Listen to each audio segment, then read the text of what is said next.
વિશ્વ આદિવાસી દિવસની ઉજવણી દરમિયાન કાયદો અને વ્યવસ્થાના ધજાગરા ઉડાવતી એક ગંભીર ઘટના સામે આવી હતી.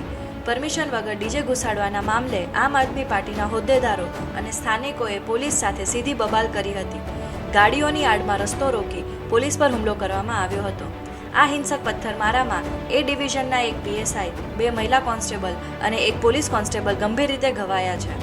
પોલીસ પર હુમલો કરનારા તત્વો સામે હવે કાયદાનો કોરડો વીંજાયો છે. પીએસઆઈ ધર્મેશ લાડની ફરિયાદને આધારે દાહોદ રૂરલ પોલીસે બીએનએસની 9 જેટલી ગંભીર કલમ હેઠળ ગુનો નોંધ્યો છે, જેમાં રાયટિંગ, ગેરકાયદેસર મંડળી રચવી, ઘાતક હથિયારો સાથે તોફાન કરવું અને જાહેરનામાના ભંગ જેવી કલમોનો સમાવેશ થાય છે. આ મામલે પોલીસે આપના 10 હોદ્દેદારો સહિત 14 લોકો સામે નામજોગ અને 200ના ટોળા સામે એફઆઈઆર નોંધી છે. રૂરલ પોલીસે ત્વરિત કાર્યવાહી કરીને 13 આરોપીઓની અટકાયત કરી જેલના સળિયા પાછળ ધકેલી દીધા છે, જ્યારે એક નામજોગ આરોપી હજુ ફરાર છે. સીસીટીવી અને મોબાઈલ કેમેરાના ફૂટેજના આધારે અન્ય હુમલાખોરોની ઓળખ કરવાની કામગીરી પૂરજોશમાં ચાલી રહી છે. 9 ઓગસ્ટના દિવસે બપોર પછીના સમયે મોવાલે ક્રોસિંગ રોડ ઉપર એક પથ્થરમારા વગેરેની ઘટના ઘટી હતી.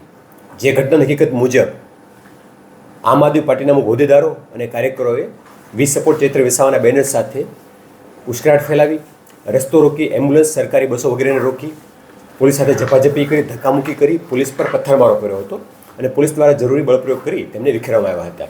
આ ઘટનાને દાહોદ રૂરલ પોલીસ સ્ટેશનમાં એફઆઈઆર દાખલ કરવામાં આવી છે. જે એફઆઈઆરની અંદર ગેરકાયદેસર મંડળી, ગંભીર ઈજા, ફરજમાં રૂકાવટ, સરકારી જે બસો અને એમ્બ્યુલન્સ છે એમને ગેરકાયદેસર વગેરે કલમો લગાડવામાં આવી છે. અને એફઆઈઆરની અંદર 14 જેટલા લોકોના નામજોગ અને 200 જેટલા અજાણ્યા માણસોના ટોળા સામે ફરિયાદ દાખલ થઈ છે. જે 14 લોકો પૈકી 13 લોકોને પોલીસ દ્વારા અરેસ્ટ કરી લેવામાં આવેલા છે. જે 13 લોકોના નામ જોવા જઈએ તો કૃષ્ણા ચારેલ, કે જે આમ આદમી પાર્ટી મીડિયા સેલના રાજ્યના ઉપપ્રમુખ છે. આ ઉપરાંત દેવેન્દ્ર મેડા, અજય કષ્ટાચાર્ય નગરાળા, મહેન્દ્ર રમેશ માવી નગરાળા, ધીરજ ગોરધન હઠીલા, અનિલ તારસિંગ, મહેશ જવસિંગ પલાસ, જીગર રમસુ નીનામા, કમલેશ કડુ વળવી અને આશીષ ડામોર. આશીષ ડામોર છે 2026 ગડોઈ તાલુકા પંચાયત સીટ ઉપરથી આમ આદમી પાર્ટીના ઉમેદવાર તરીકે ચૂંટણી લડેલા છે.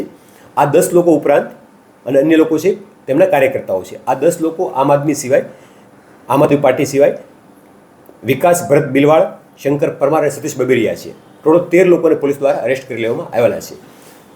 આ 13 લોકો પૈકી 3 લોકોનો અગાઉ પણ ગુનો ઇતિહાસ ધરાવે છે. જે પૈકી નિર્મલ ચારેલ, દેવેન્દ્ર મેડા અને મહેન્દ્ર માવી, આ 3 લોકો વિરુદ્ધમાં અલગ અલગ જગ્યાએ પ્રોહિબિશનના અને મારામારી લગતના ગુનાઓ નોંધાયેલા છે. એક્સટોર્શનના પણ ગુનાઓ નોંધાયેલા છે.